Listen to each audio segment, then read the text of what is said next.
He left me in a foreign town like I was a burden, like I was nothing to him. It started with laughter, drunken, arrogant laughter echoing through the cobbled streets as I stood there, confused, still clutching my purse like everything was fine. Gabriel and his friends thought it would be funny, just a little joke, a cruel prank to teach me a lesson, as they put it. But the second I turned around and saw the car speeding off, my stomach sank. I knew this wasn't a joke. This was abandonment dressed up in mockery, a punishment wrapped in betrayal. And that's when I realized he never saw it coming, but neither did I. They thought I would panic for a few minutes and they'd come back, laughing. But minutes turned to hours, and nobody came. Not even a message, not even a glance back. I was just left. She cried in silence, not from fear, but from the sheer humiliation of it all. I stood in that unfamiliar Italian village, watching strangers pass me by as if I didn't even exist. And in that exact moment, I was nothing to him. That realization shattered me more than the silence. I searched my phone, desperately trying to call him. Nothing. Straight to voicemail. Then I tried his friends. Blocked. Every single one. My silence was my answer to their cruelty. I didn't scream. I didn't beg. I just sat on the stone steps of a fountain, eyes dry, soul screaming. I wasn't just forgotten. I was erased. This wasn't just a joke anymore. It was exile. And deep down, a voice whispered, he broke me first, so why was I still hoping he'd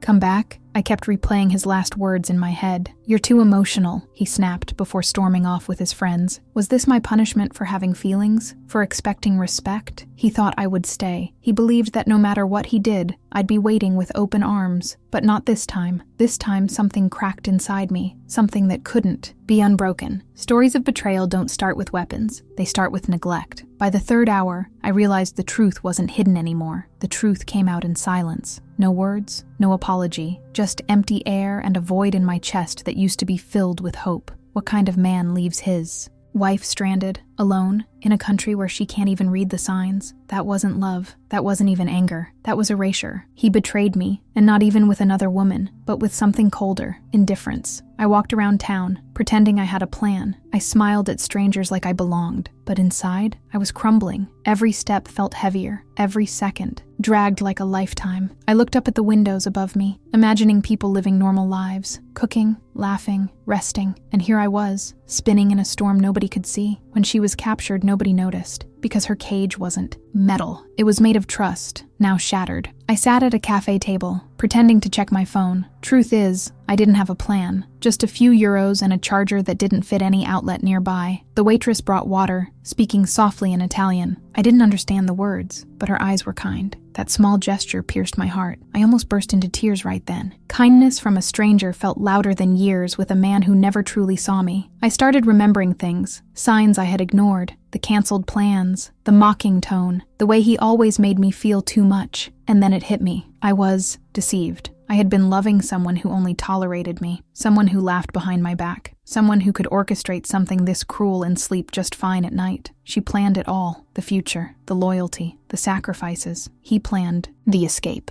What scared me wasn't being alone. It was realizing I'd been emotionally alone for years, that this moment of physical abandonment was just the final piece, like the last scene of a movie I had refused to watch. And yet, nobody believed her. To them, I was overreacting, sensitive, dramatic, but no one saw the cracks. No one saw what I endured behind closed doors. Until now. Hours passed, night fell, and the reality hit harder in the dark. I walked aimlessly, watching shops close, streets quiet. There was nowhere to go, no one to call, no way back. That's when I whispered to myself, this is your rock bottom. And oddly enough, it felt freeing. There was nothing left to lose, just survival, just the raw truth, and maybe, just maybe, revenge in its quietest form. I remembered a moment months ago, finding strange messages on his phone. Nothing explicit, just off, disconnected, shady. And when I asked him, he laughed, said I was paranoid. You always do this, he sneered. But I knew. I found the messages. My gut was screaming. My heart knew long before my brain caught up. And still, I stayed. God, he thought I would stay forever. Looking back, I see how he wore me down, piece by piece. He didn't need to yell. He just had to ignore. He didn't need to hit. He just had to disappear emotionally. That's the worst kind of betrayal. The kind that sneaks in, slow and silent, until one day you wake up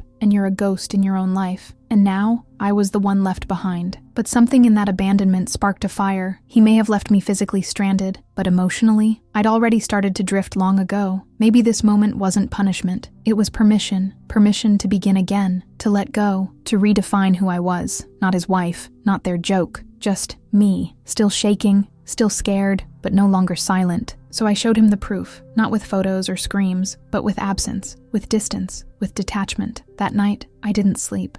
I watched the moon from a park bench and listened to the sounds of a town that didn't know my name, and somehow I felt safer than I ever did in his bed.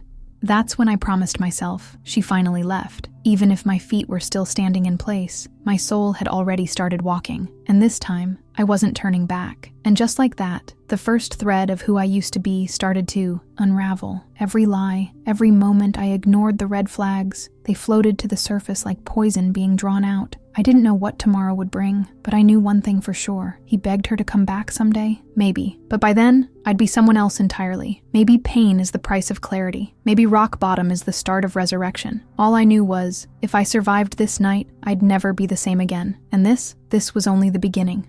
They left me with nothing but silence, and I still found a way to survive. The morning after felt unreal, like I had woken up inside someone else's life. My body was stiff from sleeping upright on a cold bench, and my lips were dry from the wind. I reached for my phone again, knowing it was dead, but hoping, maybe, just maybe, it would blink to life. Nothing, just black. He broke me first, and now I had to rebuild with nothing but $80 in cash and a heart full of questions. This wasn't survival anymore. This was rebirth, whether I was ready or not. I walked for hours, pretending I had a destination. I didn't. I passed by small shops, cafes, and churches, each one whispering a life that wasn't mine. Hunger started to ache in my gut, but I refused to spend money yet. I didn't even know how long I'd be stuck here. I tried asking for help in broken English, but no one really understood. I was invisible, and still, my silence was my answer to the chaos inside me. Eventually, I saw a small bakery tucked into the corner of a narrow alley, the smell of warm bread wrapped around me like a blanket. I stepped inside, dizzy from hunger, and pointed to the cheapest roll they had. The woman behind the counter gave me 2 instead. No words, just a soft nod. That moment felt like salvation. She cried in silence right there, over a piece of bread, because even the smallest kindness felt like a miracle. I sat on the stoop behind the bakery, chewing slowly, thinking about what to do next. I knew I couldn't sit there forever. I needed shelter. I needed a plan. I peeked behind the building and noticed a small stairwell leading up to what looked like an unused storage room. The window was cracked open. It wasn't much, but it was something. She planned it all, not for comfort, but for survival. That night, I climbed in and slept on the floor with a sweater as my pillow. The room smelled of flour and old wood,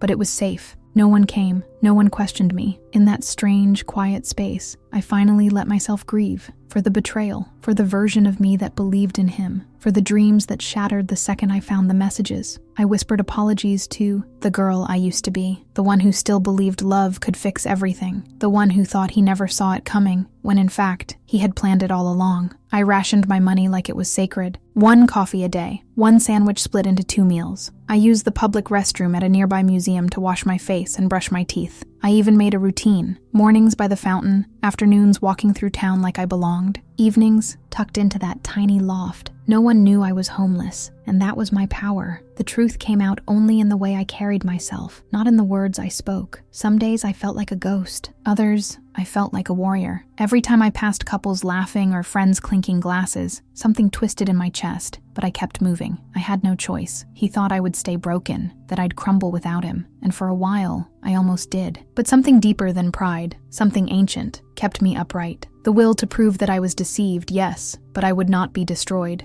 I found a church that left its doors open during the day. I sat in the last pew for hours, just breathing. I didn't pray, I didn't cry. I just listened to the silence, letting it fill the spaces his absence left behind. A nun walked past me once and left a blanket on the bench. She never said a word. That gesture stayed with me. Not everyone needs your story to offer help. Some people just know. Nobody believed her, but a few souls still saw her.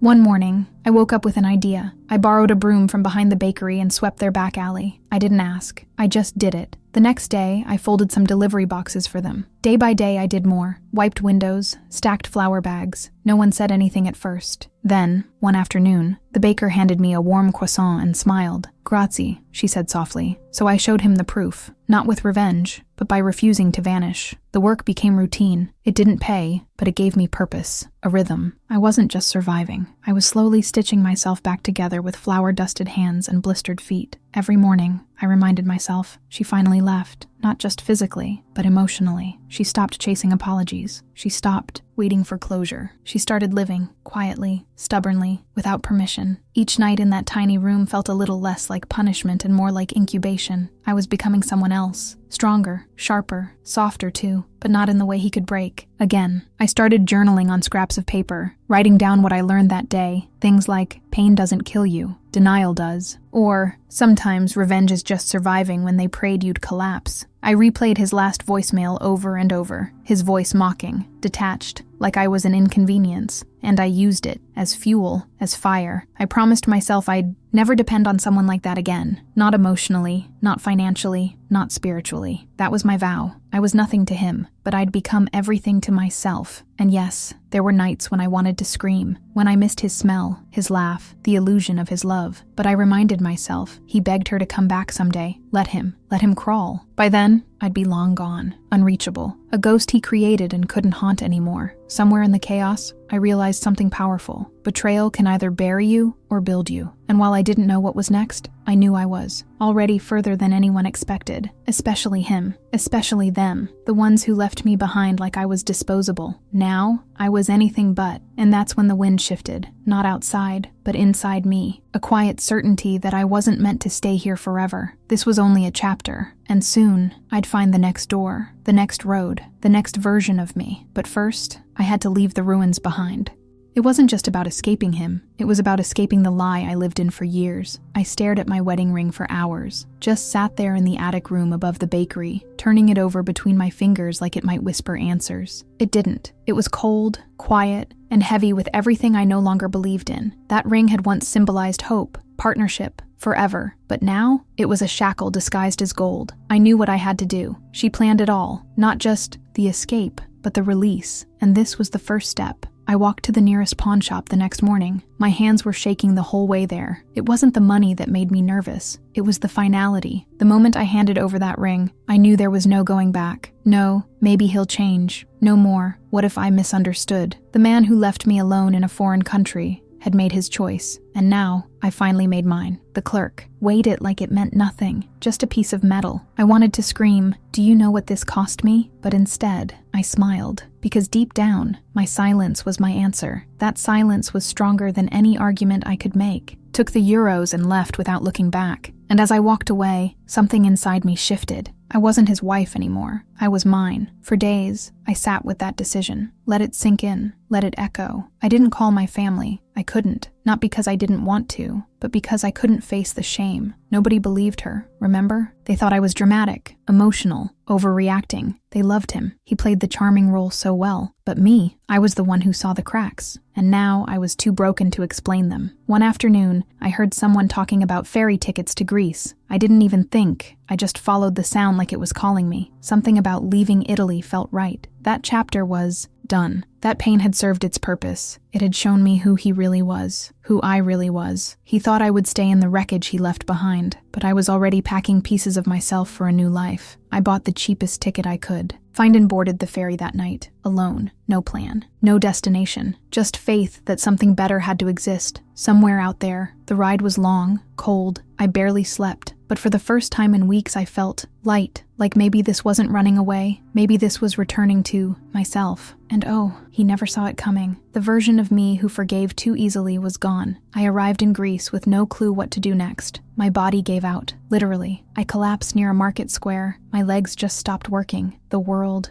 spun, and everything went black. When I opened my eyes, I was lying on a couch in a tiny home, smelling of herbs and lemon. That's when I met Elena. She didn't speak much English, but her eyes understood everything. Everything. She cried in silence beside me, and I knew I was safe. Elena and her husband Nikos nursed me back to life, not with medicine, but with presence, with meals, with blankets, with hands that never judged. They asked no questions. They just let me be. For days, I barely spoke. I was still detoxing from years of manipulation, gaslighting, and self-doubt. But in their quiet kindness, I started to breathe again. The truth came out, not in words, but in the way they made space for my healing. I started helping around the house as soon as I had strength, washing dishes, peeling vegetables, feeding the chickens. It felt strange at first. Me, the woman who once scheduled beauty appointments weeks in advance, now scooping goat dung with a smile. But there was a peace here, a rhythm, and I realized this was the first time in years that I wasn't being used, or judged, or blamed. I was deceived, yes, but I wasn't destroyed. Every night, I thought about the messages I had found, the ones he swore were just work, the late-night texts, the hidden conversations. I found the messages, and I stayed anyway. Why? Because I was still clinging to the illusion, still hoping love would win. But betrayal doesn't wear horns. It wears charm. It speaks softly, and by the time you see it clearly, you're already bleeding. Elena handed me a small mirror one day. "Beautiful," she said, pointing to my reflection. I didn't believe her. I saw tired eyes, hollow cheeks, but I smiled anyway, because maybe, just maybe, I was beginning to believe that I could be beautiful again. Not for a man, not for validation, but for surviving, for enduring. So I showed him the proof, even if he never saw it. I was still standing. I stopped counting the days. I stopped checking my phone. I let go of the hope that he'd call, that he'd show up and say all the things I used to dream of hearing. Because, even if he did, it wouldn't matter. He broke me first, and now I had nothing left to offer the version of me who begged him to stay. She was gone, buried under layers of olive leaves and sweat and second chances. The idea of returning to my old life made me nauseous. The apartment, the dinners, the fake smiles. I had worn those things like armor. But here, in this small Greek village, I was armorless and still alive, still enough. She finally left. Not just the man, but the identity he gave her. And in doing so, she found something even more powerful than revenge, peace. I didn't know what came next. I had no big plan, but that was okay, because I had already done the hardest part. I had let go. I had broken free. And whatever was waiting for me beyond this chapter, I was ready to face it with open hands, because the past no longer owned me.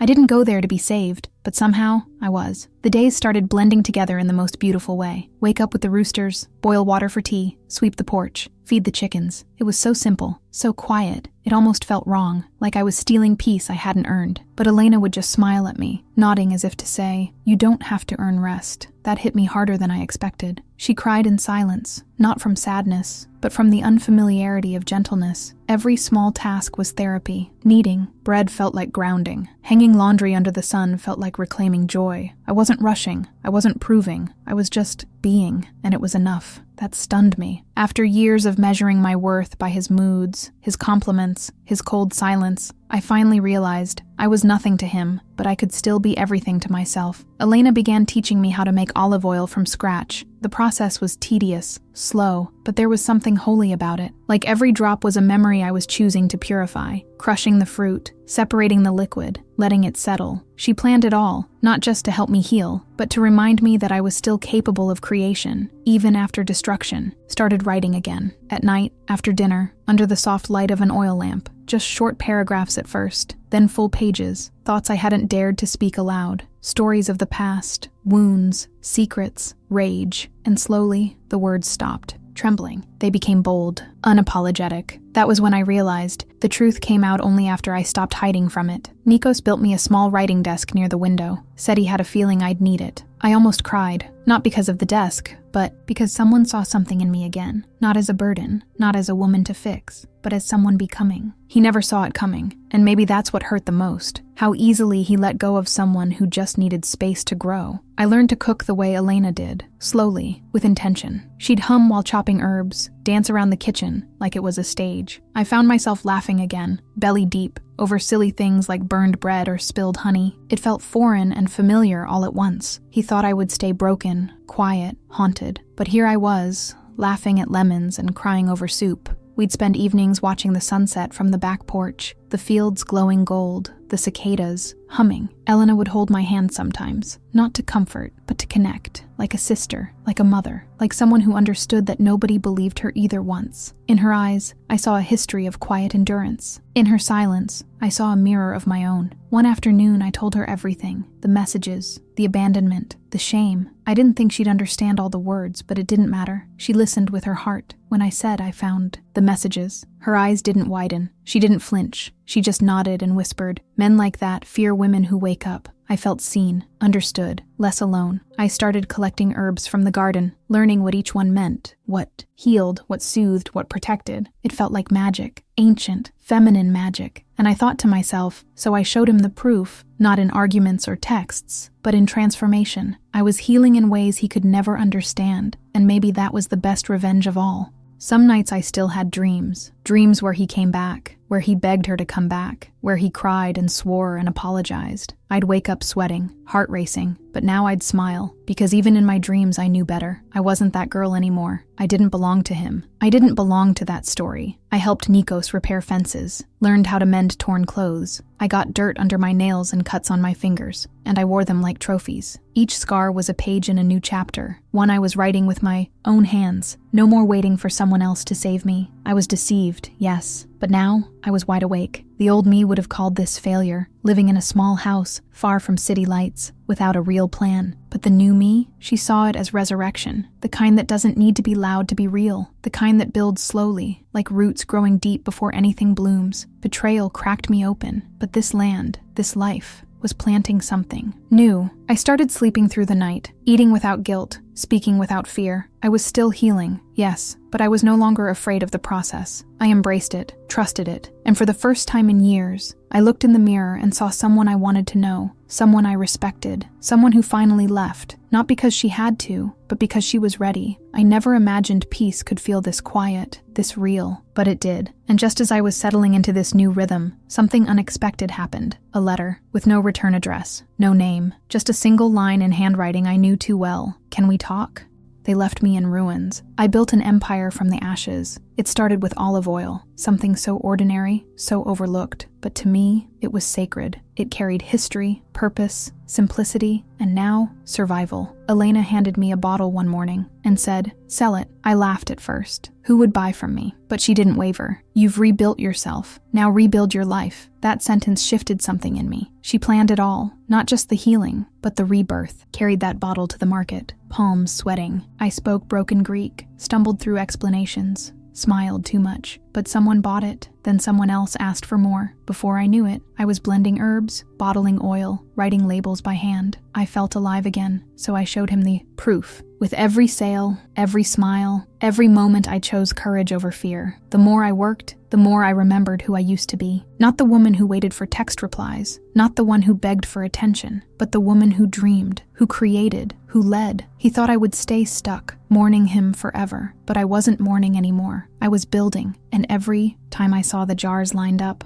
I whispered to myself, "You're doing it. You're free." Elena and Nikos saw my passion. They offered me a stake in their business. I couldn't believe it. Me, once lost, now a partner. "You earned it," Nikos said, handing me a pen to sign the papers. I cried, not from fear this time, but from gratitude, from disbelief, from finally tasting what growth and empowerment really feel like. It doesn't roar. It whispers, "You can." I started hosting small workshops, teaching tourists how to infuse oils, make salves, even bake bread. Me, the same woman who once doubted her own voice. And every time someone said, "Thank you, this changed me," I felt a little piece of the past melt away. She cried in silence, not because she was broken, but because she finally saw the impact of her survival. One day, a customer from Athens offered to carry our products in her shop. It was surreal. We went from local to regional, from 3 jars a week to full crates delivered across the country. I learned spreadsheets, invoices, branding. I was becoming someone I respected, someone with dirt on her hands and power in her presence. I was nothing to him, but to this life, I was essential. And yet, growth wasn't just in business. It was in how I carried myself. I stopped apologizing for taking up space. I stopped shrinking in conversations. I said no when I meant no. I smiled only when I wanted to. The truth came out in my boundaries, in my my clarity, in my refusal to be less than I am. I found strength in mentoring others, women travelers, locals going through divorce, girls with big dreams and shaky voices. I told them the truth. You don't have to wait for someone to validate your worth. You already have it. And every time I said it, I believed it more. Betrayal took everything from me, but now I was giving back something greater. Nikos gifted me an old journal once. Inside was a single quote: "A seed only grows when buried."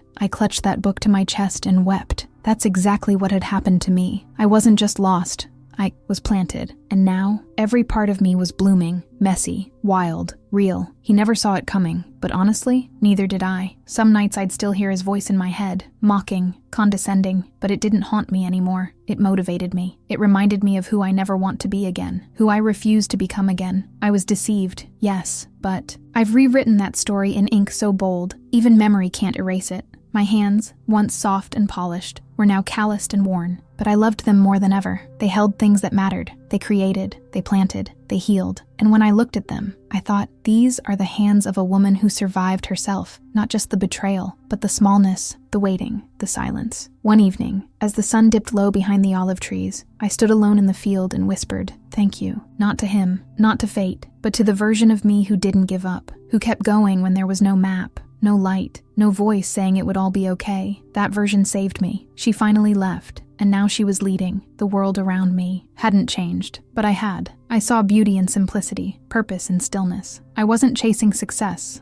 I was growing into it, and that felt better than anything I'd ever imagined. I had become someone I once prayed to be, and I wasn't done yet, because just as I was settling into this new chapter, a familiar face appeared at the edge of the market. The one man I never thought I'd see again. He begged her to come back with his eyes alone, and for the first time in years, I wasn't afraid to look him in the face.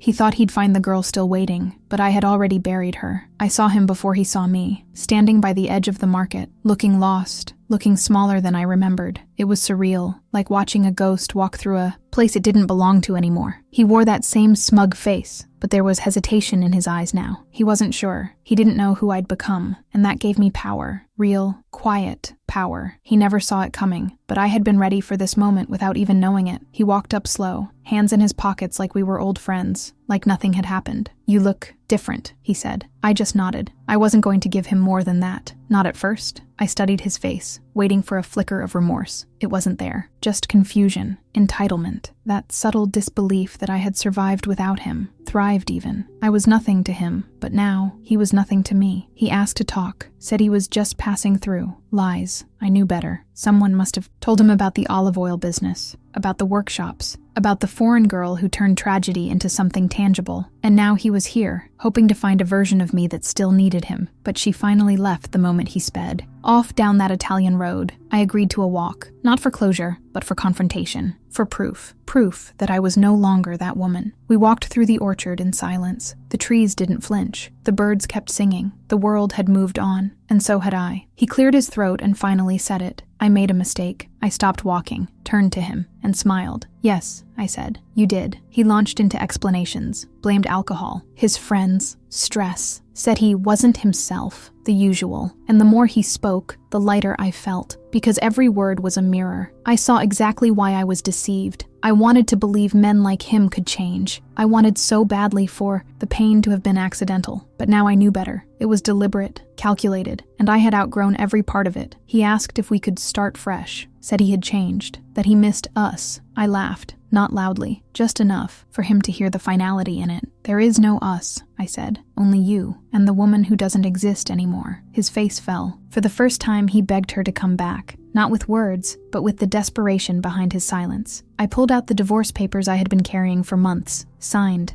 ready. He looked stunned, like he thought he had more time, more influence, more power. But my silence was my answer. I handed them to him and walked away. Not out of anger, but clarity, peace. I wasn't leaving in rage this time. I was just done. Later that evening, I sat on the porch with Elena. She didn't ask questions. She never did. She poured tea, handed me a slice of honey cake, and we sat there in the kind of silence that heals. "He came," I finally said. She nodded. "And I'm still here," I answered. That was enough. She cried in silence, not from sadness, but from the fullness of coming full circle. I thought seeing him again would wreck me. I expected the old ache, the old hope, but instead, I felt nothing, just gratitude. Gratitude for the betrayal, for the abandonment, for the breaking. Because without it, I never would have found this life, this strength, this version of me. Betrayal was his gift, and I had turned it into gold. I went back to work the next day like nothing happened. Bottled oil, answered emails, laughed with tourists. Because that's the thing about healing. It doesn't need applause. It doesn't need to scream. It just is. A quiet revolution. A decision, repeated daily, to rise. And every jar I sealed was another way of saying, so I showed him the proof. He sent a message a week later. Just a single line. I miss you. I didn't reply. Not out of bitterness, but evolution. I didn't need revenge. I didn't need closure. I had everything I needed in the life I built without him. The truth came out, and it was this. The woman he left behind was never meant to stay. Sometimes at night, I wonder if he tells the story differently, if he paints himself as the one who was left, if he tells people I changed. And you know what? He's right. I did. He thought I would stay, but I became the kind of woman men like him never get twice. The past no longer haunted me. It humbled me. It showed me who I was, who I'll never be again, and who I'm still becoming. I'm not done growing, not done healing, but I'm not afraid of what's next. Not anymore. Because now, when I look back, I don't see failure. I see fire, and I rose from it. And just when I thought my story had reached its quiet ending, something happened that I never saw coming. A letter from someone I hadn't heard from in years, addressed to me, but not from him. He didn't free me on purpose, but when he walked away, he unlocked the door I was too afraid to open. The letter wasn't from him. It was from my younger sister, the one I hadn't spoken to in over 2 years. Her words were raw, honest. She told me she had finally seen through him, through the polished lies, the twisted stories he told after I vanished. She apologized for not believing me, for staying close to him when nobody believed her should have been the warning. I cried reading her words, not out of pain, but release. A piece of the past finally letting go of me. That moment felt like a shift, like the final chain snapping. I had been free physically for a while now, but emotionally, this was different. It was as if every version of me who had ever doubted, begged, or bent just to feel worthy finally stood up. I looked at myself in the mirror that night and said aloud, "You're no longer surviving, you're sovereign." And I meant it. She finally left, and she wasn't coming back. Liberation doesn't always look like loud celebration. Sometimes it looks like planting lavender in the yard, like taking up space unapologetically, like saying no without explaining. I started choosing joy that wasn't performative. I danced barefoot in the kitchen. I laughed louder. I forgave myself faster. Betrayal didn't steal my softness. It refined my strength. I bought myself a ring, not a fancy one, just a silver band with a small olive branch engraved around it. I wear it on my right hand. It reminds me that I married myself to truth, to growth, to peace. I don't wear scars to be pitied. I wear them like medals. He broke me first, but I was the one who rebuilt every inch of me with grace and grit. I no longer wait for permission to feel whole. I create it daily, in the way I wake up before the sun, in the way I light candles just for myself, in the way I look at men, not with fear, but with discernment. I was deceived, but I'm no longer defined by what someone else did to me. I define me now. My silence, my success, my healing, that's my anthem. The business continued to grow. We began shipping internationally. My name was now printed on labels, recognized in small wellness communities, whispered in circles of women looking for honest strength. Every time I sealed a box, I smiled, so I showed him the proof, with every ounce of success, self-worth, and softness that refused to die. He sent one last message months later. "Do you ever think about what we had?" I stared at the screen for a while, not because I was tempted to reply, but because I genuinely didn't recognize the version of me that would have cried over that line. I whispered to myself, "She doesn't live here anymore." My silence was my answer. Elena and Nikos threw a small celebration for my 1-year anniversary of arriving there. They called it my rebirth day. We cooked, danced, drank wine under the stars. I gave a short speech. I thanked them not just for shelter, but for never trying to fix me, for letting me break, for letting me rebuild. She cried in silence, holding the cup in her hand, feeling more whole than she ever had before. Sometimes tourists still ask me why I moved here. I smile and say, I wasn't running, I was returning. They don't always get it, but that's okay. Not all freedom needs to be explained. Some liberation is sacred, quiet, sacred like olive groves at dusk, sacred like waking up without dread, sacred like the sound of your own voice, steady and unshaken. One afternoon, I received a message from a woman I didn't know. She had been through something similar. Her husband had humiliated her, isolated her, made her question her worth. She found me through a podcast that mentioned my journey. She wrote, "Your story saved me." I wept reading that, because he thought I would stay silent, but my voice had become someone else's lifeline.